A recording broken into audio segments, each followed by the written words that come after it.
Hello traders, आज आपल्याला 897 चा लॉस झालेला आहे. एक लॉटच्या मागे 24,150 च्या पुटमध्ये.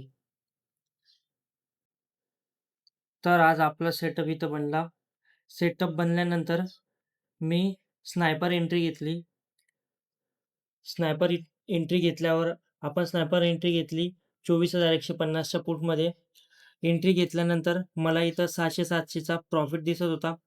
बट आपलं टार्गेट 1:3 होतं आणि आपल्याला आज ट्रेलिंग एस-एल करायचा होता. कारण की आपल्या सेटअपनुसार हा आर-आरनुसार सेटअप नाही आहे. आपल्याला फक्त ट्रेल करावा लागतो.